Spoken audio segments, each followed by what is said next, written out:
Welcome to परीक्षा institute. It's me पुरुषोत्तम कुमार। दोस्तों, आज मैं आपके लिए लेकर आ गया हूं सेट नंबर D6 का सेक्शन सी अग्रवाल अंशाल क्लास 12 के लिए क्लास होने वाली है। अगर आप हमारे चैनल पर नए हैं तो हमारे चैनल को सब्सक्राइब करना, बेल आइकन को प्रेस करना मत भूलिए, जिससे कि आने वाली वीडियो की नोटिफिकेशन आपको बिल्कुल टाइम टू टाइम मिलती रहे।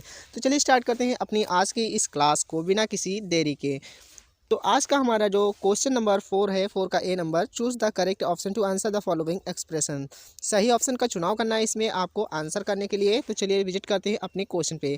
क्वेश्चन है आपका, one who looks at the dark side of life, मतलब जो जीवन की निराशा की तरफ देखता हो वो उसको हम क्या कहते हैं। वो वह व्यक्ति उस व्यक्ति को हम क्या कहेंगे जो अपने जीवन को एक निराशापूर्ण देखता हो या फिर अपने जीवन को अंधेरे में मत देखना चाहता हो या देख रहा हो, उसको हम क्या कहते हैं। एक निराश जीवन देखने वाले व्यक्ति को क्या कहते हैं, तो उसको हम कहते हैं निराशावादी, यानी कि ऑप्शन नंबर फर्स्ट यानी कि पेसिमिस्ट।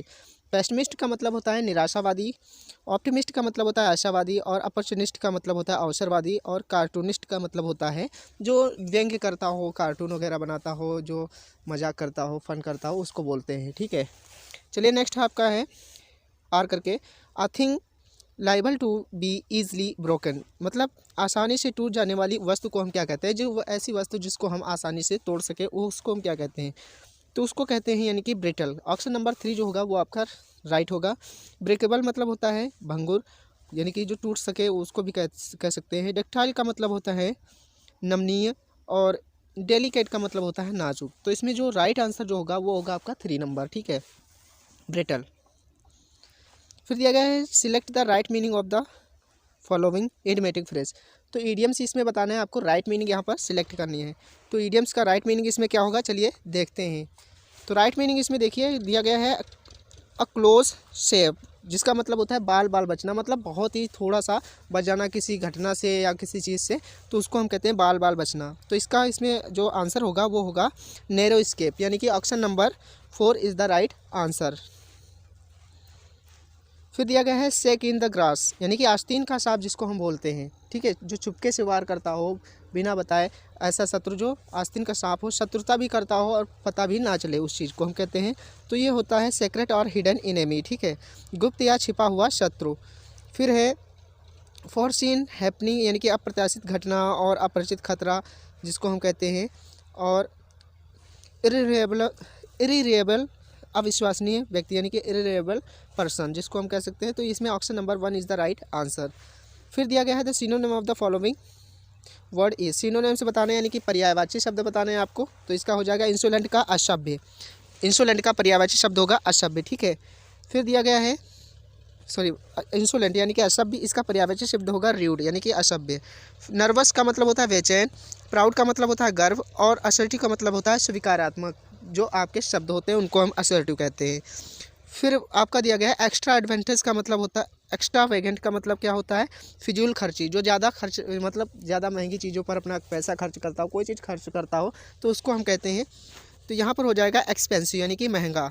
इसको भी एक्सपेंसिव का मतलब भी होता है फिजूल खर्ची भी होता है। ठीक है, प्राउड का मतलब होता है गर्व, वेस्टफुल का मतलब होता है हानिकारक, और रिकलेस का मतलब होता है लापरवाह। तो ऑप्शन नंबर आपका सेकंड जो होगा वो आपका राइट होगा। फिर दिया गया है he is one of the more powerful person in our country. तो यहाँ पर मोर नहीं होगा, मोस्ट का यूज़ किया जाएगा। तो ऑप्शन नंबर 1 में आपकी यहाँ पर मिस्टेक है।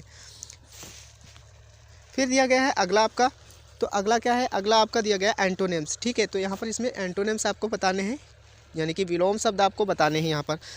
तो पेसिफाई का विलोम शब्द क्या होगा, चलिए देखते हैं। जिसका मतलब होता है पेसिफाई का मतलब होता है शांत करना। तो इसका विलोम शब्द हो जाएगा क्वेरल, यानी कि झगड़ा। और चैलेंज का मतलब होता है चुनौती, थ्रेटन का मतलब होता है धमकी देना, और डार्कन का मतलब होता है अंधकार करना। तो option number 1 is the right answer. अगला है डेप्लेट, डेप्लेट का मतलब होता है व्यय करना, व्यय करना मतलब खर्च करना। तो इसका मतलब क्या हो जाएगा यहाँ पर, रिफंड, यानी कि पैसे का वापस करना। और रिप्लेनिश का मतलब होता है पुनः पूर्ति करना, और फुलफिल का मतलब होता है पूरा, और रिकवर का मतलब होता है बचाना।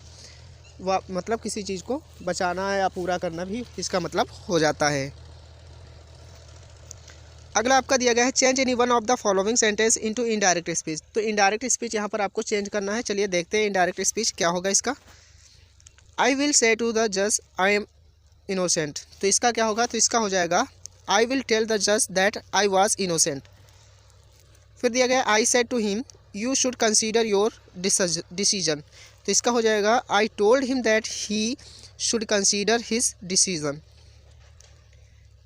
Combine any one of the following sentence as directed. Combine करना है तो कंबाइन कैसे करेंगे चलिए देखते हैं। कंबाइन करने के लिए होगा यहाँ पर he was too tired to stand. इसका कॉम्प्लेक्स बनाना है, तो कॉम्प्लेक्स बनाना है टू जब भी आता है तो डैट वगैरह का हम यहाँ पर यूज़ करते हैं ना, तो ये हो जाएगा he was so tired that he can not stand. फिर दिया गया I have no money that I can spare. तो सिंपल सेंटेंस बनाना, तो सिंपल क्या हो जाएगा I have no money to spare. Transform any one of the following sentence as directed. Transform से जब भी आते हैं सेंटेंस तो इसको कैसे बनाएंगे चलिए देखते हैं। तो ये हो जाएगा owing to bad health he could not work. Compound sentence बनाना है तो ये हो जाएगा he was in bad health and so he could not work. और यहाँ पर सो एंड सो की जगह पर दैट का भी यूज किया जा सकता है, ठीक है। दैट सो दैट का भी यूज किया जा सकता है, फॉर का भी यूज किया जा सकता है, ठीक है, फॉर का भी। फिर है Madan writes a letter. Passive बनाना है तो ये हो जाएगा a letter is written by Madan. फिर दिया गया है correct any one of the following sentence. तो इसका करेक्ट करना है the gold is heavier metal than iron. तो यहाँ पर द गोल्ड नहीं होगा, गोल्ड केवल होगा क्योंकि किसी भी मेटल के साथ में दा नहीं आता है, तो यहाँ पर दा हटाना है और उसके बाद में पूरा सेंटेंस वैसे ही राइट कर देना है। फिर दिया गया है kind man will pity poor. तो इसका हो जाएगा a kind man will pity the poor. I went out for walk. तो फॉर वॉक नहीं होगा, वॉकिंग होगा। I went out for walking, क्योंकि कभी कभी फॉर के बाद में वर्ब की फर्स्ट फॉर्म नहीं आती है बल्कि इसके साथ में क्या आता है पार्टिसिपल यूज होता है, तो पार्टिसिपल आईएनजी फॉर्म से ही बनता है आपका। I know that French and the English language. तो दा नहीं आता कभी भी लैंग्वेज के साथ में, तो ये हो जाएगा he knows French and English languages. फिर है use any one of the following pair of word in your own sentence to make the difference in their meaning clear. तो मीनिंग क्लियर करनी है आपको यहाँ पर, सेंटेंस में बता रहा हूँ आप, यानी कि मीनिंग्स में बता रहा हूँ, सेंटेंस अपने आप से कंप्लीट कर लेने हैं। पील का मतलब होता है गड़गड़ाहट यानी कि गरज। पील PEEL का मतलब होता है छिलका यानी कि किसी चीज़ को छीलना। पेल का मतलब होता है बाल्टी और पेल का मतलब होता है पीला।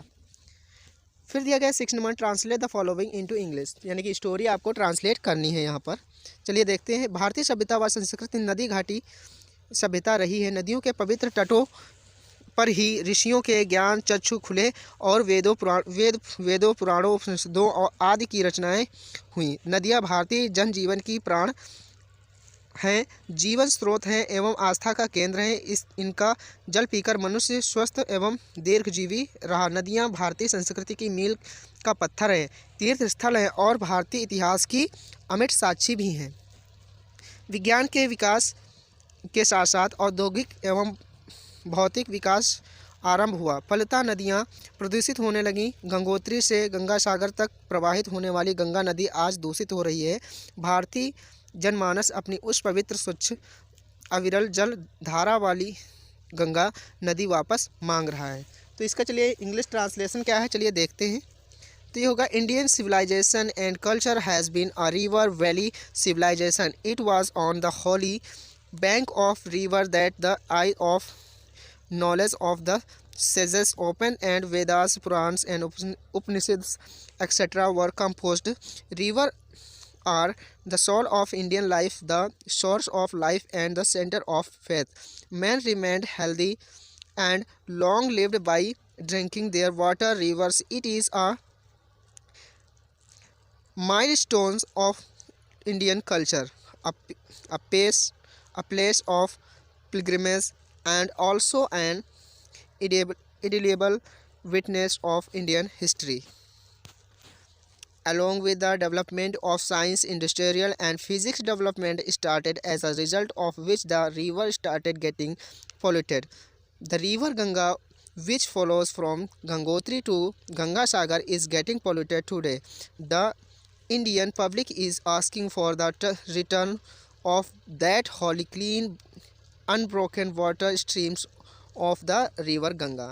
Thanks for watching this video. ऐसे हमारी वीडियो देखने के लिए हमारे चैनल को सब्सक्राइब करना, बेल आइकन को प्रेस करना मत भूलें। मिलते हैं नेक्स्ट वीडियो में। Thanks for watching this video.